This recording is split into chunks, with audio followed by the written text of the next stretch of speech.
ఈ వీడియోలో రెండు స్విచ్లు, ఒక సాకెట్, ఒక ల్యాంప్ హోల్డర్కు ఎలా కనెక్షన్ ఇవ్వాలో తెలుసుకుందాం. ఫేస్ వైర్ని ఈ రెండు స్విచ్ల కింద టెర్మినల్స్కు కనెక్ట్ చేయాలి. ఈ స్విచ్ పై టెర్మినల్ నుండి సాకెట్ ఎల్ టెర్మినల్కు ఒక వైర్ను కనెక్ట్ చేయాలి. ఈ స్విచ్ పై టెర్మినల్ నుండి ల్యాంప్ హోల్డర్కు ఒక వైర్ని కనెక్ట్ చేయాలి. న్యూట్రల్ వైర్ని సాకెట్ ఎన్ టెర్మినల్కు మరియు ల్యాంప్ హోల్డర్కు కనెక్ట్ చేయాలి. సాకెట్కు ఫేస్ ఆల్వేస్ రైట్ సైడ్ వచ్చే విధంగా కనెక్షన్ ఇవ్వాలి.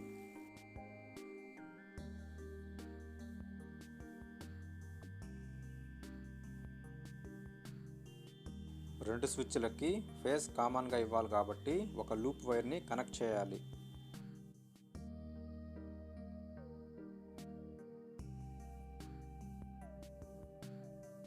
నేను ఫేస్ కనెక్షన్కి రెడ్ కలర్ వైర్ని, న్యూట్రల్ కనెక్షన్కి బ్లాక్ కలర్ వైర్ని యూజ్ చేస్తున్నాను.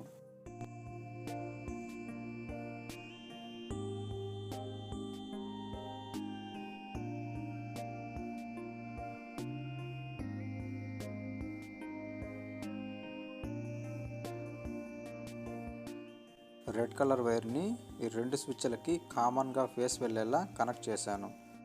ఈ స్విచ్ ఆన్ చేసినప్పుడు సాకెట్కి ఫేస్ వెళ్ళేలా ఒక వైర్ని కనెక్ట్ చేశాను. ఈ స్విచ్ ఆన్ చేసినప్పుడు హోల్డర్కి ఫేస్ వెళ్ళేలా ఒక వైర్ని కనెక్ట్ చేశాను. బ్లాక్ కలర్ వైర్ను సాకెట్కు మరియు హోల్డర్కు న్యూట్రల్ వెళ్ళేలా కనెక్ట్ చేశాను. ఈ రెండు వైర్లని హోల్డర్కు కనెక్ట్ చేయాలి.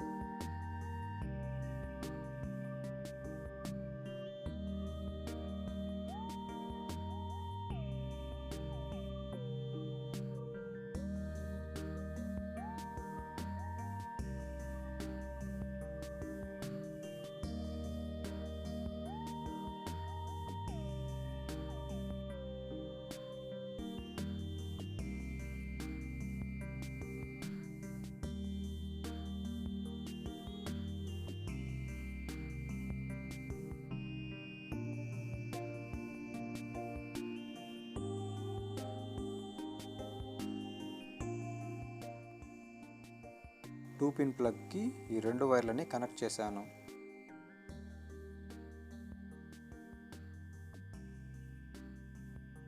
ఈ టూ పిన్ ప్లగ్ని సప్లైలో పెట్టి చెక్ చేద్దాం.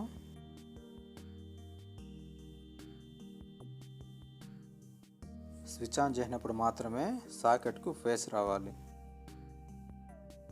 స్విచ్ ఆన్ చేస్తే ల్యాంప్ వెలిగింది, ఆఫ్ చేస్తే ఆఫ్ అయింది. ఇప్పుడు టూ పిన్ ప్లగ్ని రివర్స్లో పెడితే ఏమవుతుందో చూద్దాం. స్విచ్ ఆన్ చేస్తే ల్యాంప్ వెలిగింది, ఆఫ్ చేస్తే ఆఫ్ అయింది, కానీ సాకెట్కు ఫేస్ డైరెక్ట్గా వస్తుంది. స్విచ్ ఆన్ చేసినా ఆఫ్ చేసినా ఫేస్ వస్తుంది. దీన్నే న్యూట్రల్ కంట్రోల్ అంటారు. ఇలా ఉండకూడదు. ఇలా ఉన్నప్పుడు టూ పిన్ ప్లగ్ని రివర్స్లో పెట్టాలి.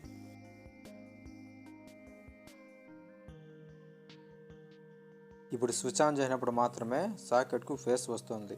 ఇలా కరెక్ట్గా ఉండాలి.